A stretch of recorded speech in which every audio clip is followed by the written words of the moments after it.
isinasabit ang bawat sulok ng malaking aparador na pinalalagyan ng mga mangkok at plato. Tiyak na maraming bisita na naman ang pupunta bukas sa salo-salo at magagamit na naman tayo pili ng mga plato. Sa isang gilid ng aparador ay ang nakangiti ngunit kinakabahan na si Toto Plato. Hindi ito nakikisabay sa ibang plato at nakamasid lamang. Maghanda ng lahat! Malakas na sigaw ng isang plato. Napalingon ang mga plato sa matandang babae papalapit sa kanilang kinalalagyan. Abot-tenga ang ngiti ng lahat ng plato nang binuksan ni Aling Nene ang salaming pinto ng aparador. Isa-isang inilabas ni Aling Nene ang mga platong gagamitin sa kaarawan niya bukas. Subalit, nawala ang pag-asa sa mukha ni Toto Plato nang makitang hindi man lang dumapo ang kamay ng ginang sa kanya at tuluyang isinara ang salaming pintuan. Hindi pa rin ako napipili, maiiwan na naman ako dito sa loob. Malungkot na sanggit ni Toto Plato. Narinig si Toto Plato ni Tok Mangkok na naiwan din sa aparador. Huwag kang malungkot, Toto Plato. Darating din ang araw na ilalabas ka dito sa aparador. Sabi ni Tok Mangkok.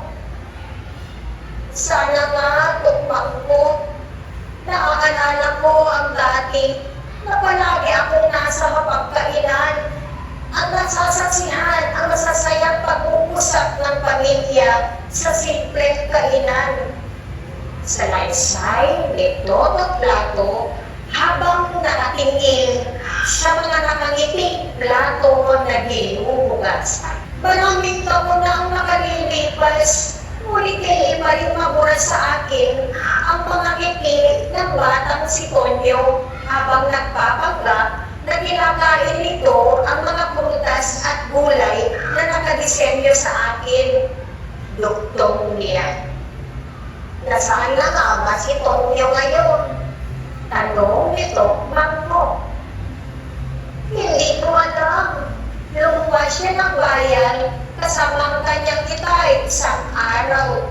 Naghintay ako sa kanilang pag-uwi, ngunit si Manben lamang ang nakarating. Mula noon, hindi ko na narinig ang masasayang kwento sa pagkainan dahil itinago na ako ni Aling Nene dito sa aparador. Sagot ni Toto Plato.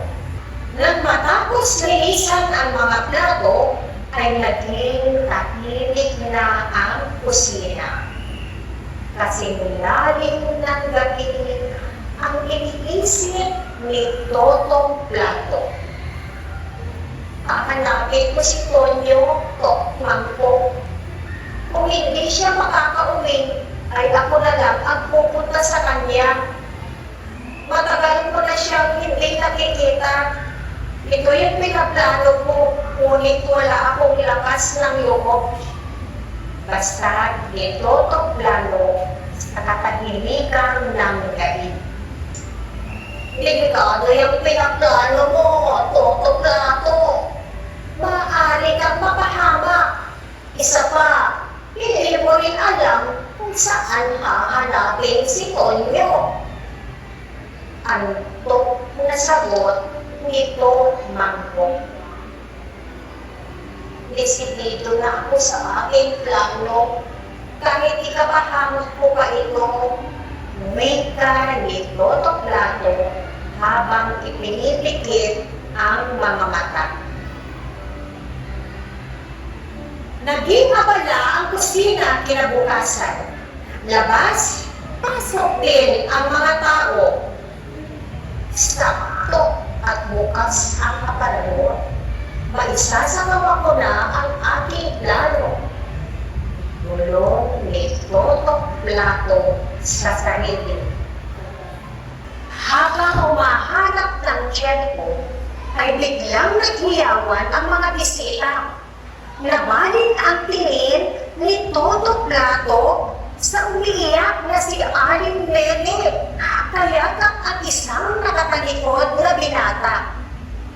May bitbit ang binata na bungkus ng pulang rosas at isang basket ng mga prutas at gulay na kahawig sa disenyo ni Toto Plato.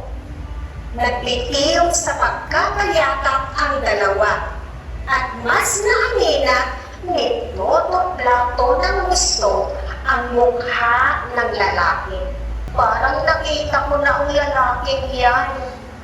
Wika ni Toto Plato. Dahil sa pag-iisip kung saan makita ang binata, ay nawala sa isip ni Toto Plato ang kanyang plano. Nakita rin niya si Aling Nene na papalapit ulit sa kanyang kinalalagyan. Ngunit hindi na niya ito pinagtuunan ng pansin. Nagulat na lamang si Toto Plato nang dahan-dahan kinuha siya ni Aling Nene. Hinugasan, pinunasan, at inilagay si Toto Plato sa mesa. Ayan na, ang paborito mong plato. Itinago ko talaga yan at hindi ipinagamit sa iba para hindi mabasag at magura ang mga prutas at gulay na nakadisenyo sa gitna. Saad ni Aling Nene kay Tonyo. Salamat po, Inay. Masaya ako at buhay pa pala ang paborito kong plato. Isa ito sa mga naging inspirasyon ko kung bakit agrikultura ang natapos kong kurso sa kolehiyo. Kwento ni Tonyo. Napuno ng kwentuhan ang hapagkainan. Masaya rin pinakinggan ni Toto Plato ang lahat ng mga pangyayari sa buhay ni Tonyo habang siya ay nag-aaral ng agrikultura sa Maynila. Dito na po ako mamamalagi sa probinsya, Inay. Tutulungan ko po si Tay na mapagpapalago ang ating taniman ng prutas, gulay at palay. Gagamitin ko po ang lahat ng aking natutunan sa pag-aaral ng agrikultura. Wika ni Tonyo. Mas lalong lumapad ang ngiti ni Toto Plato sa narinig at nalaman. Bumalik ang lahat ng masasayang alaala niya kasama si Tonyo. Hindi pala ako pinabayaan at nakalimutan ni Tonyo. Sa halik ay ginawa niya akong inspirasyon sa kanyang pag-aaral. Napagtanto kong may halaga rin pala ako kahit ako'y isang plato lamang. Ganap na wika ni Toto Plato.